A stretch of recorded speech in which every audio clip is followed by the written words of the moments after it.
started my own business with 150 euros. And within a couple of months, you're doing millions in revenue. Today, I work with some of the biggest brands in the world.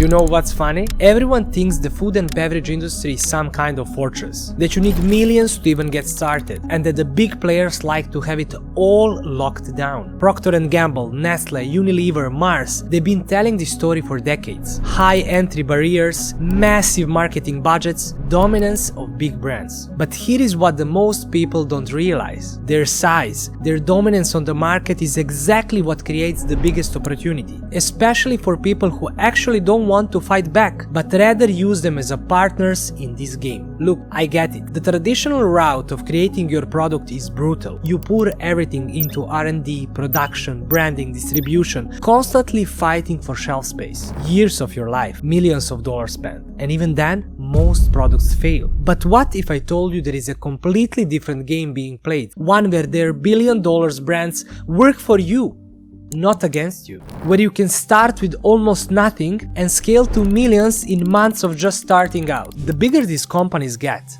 the more gaps they create. They're so focused on hitting their massive targets, expansions, and market share growth that they can't be everywhere at the same time. They can't serve every market perfectly. They can't adapt to every local preference. And that's where we come in. While they're busy being giants, we are moving quickly. We are finding the spaces they can't fill, the markets they are underserving, the distribution channels they are ignoring, and slowly building our own channels of distribution using their brands. I call it strategic partnership trading, and here is how it works. First, you pick a product of brand that already has awareness, like global recognition. I'm talking about products people already know about, want, and trust. Easy to find them in any convenience store or local market, like your favorite soft drink, chocolate bar, or beer. Once the product is found, only then you dive deep into two things: pricing and packaging.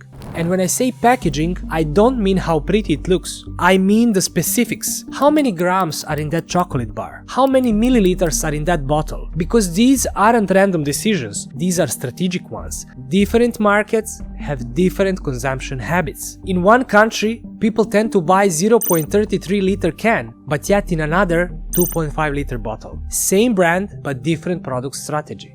Finally, only once you have all of these things covered, you start mapping out their sales channels and where are they present. Retail, HoReCa, specific channels like ethnical market, gas stations, duty-free, cruise ships, and many more. You are looking for friction points, gaps in their distribution, or markets they are not even present in. Places where demand exists, but supply is inconsistent. Then comes the real work. Finding reliable supply sources and understanding supply chain costs. But please, pay attention not to position yourself as a trader. That word makes corporate executives nervous. You position yourself as a commercial partner, an extension of their team. Someone helping them hit their monthly, quarterly, yearly targets, opening new distribution channels and developing entirely new markets. Because that's exactly what you are doing. Now, when it comes to fast-moving consumer goods, and this business model in particular, everyone thinks you need a massive capital up front. But being completely honest, I started my own business with 150 euros. You heard it right, 150 euros. The only thing I needed the money for was opening a business entity, so the payment could go through my account. I found a supplier willing to work with me and a client who accepted my offer with my margin built in, with no inventory and no upfront stock. Listen, you can start with 10 or 15k upfront investment also. That's what a full truck of a product from a major brand costs. The people who usually decide to follow this route are the ones who already did their market research, found the right supplier, but are still in the search for potential customer. But if you take a look at how this model usually works, you'll see that the most of our customers pay upfront to secure the goods. That's why you are the one connecting the dots and organizing logistics. You don't need a factory. You don't need a marketing. You just need to know how to play the game. And the game isn't about capital. It's about composure, strategic thinking, pattern recognition, the ability to spot opportunity and act on it. If you can handle pressure, think logically, and you've got natural sales instincts, you don't need credentials, You don't need a business degree. You just need to be trustworthy and reliable person. Because everything in this industry is structured around long-term partnerships. Always be aware that every new deal, no matter how big or small, is always bringing you one step closer to something even bigger. For many years, most people treated this like a quick flip.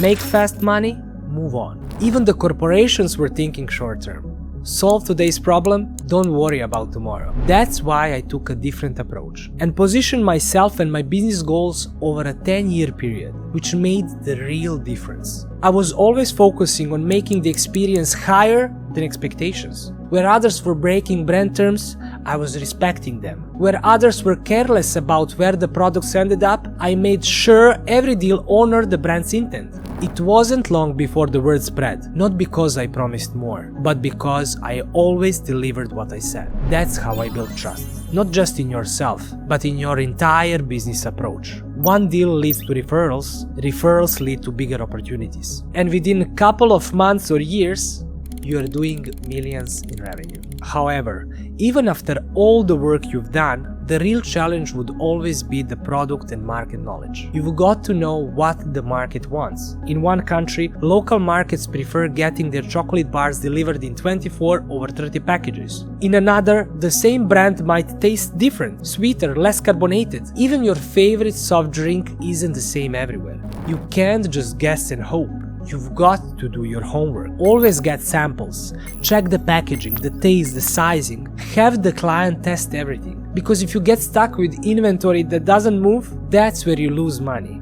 That's where the deals go bad. That's where relationships break down. Which means that the worst thing you can do is not know your product, your supply chain, and your client's preferences. But if you do the work up front, the risk is minimal. When I started strategic partnership trading 10 years ago, nobody talked about. It was completely unknown business model. Companies were not aware how big mutual benefits could be, but over time they realized that's the way to go. If there is demand, the products are going to find its way to the customer, only this time through us. Even the big corporations came around, and COVID sped that up massively. Everyone started thinking long-term, trying to be better prepared, targets got bigger, expectations grew. Companies realized they needed partners who could move fast, who could reach markets they couldn't serve directly. That opened more doors for people like us. If companies understood their targets, they need us to hit them. If they hit their targets, next year targets are bigger, which means they need us again. It's always a cycle that works in our favor. Look, I'm not saying this is easy, but I'm saying it's possible. More possible than the most people realize. You don't need to be a genius. You need to be reliable,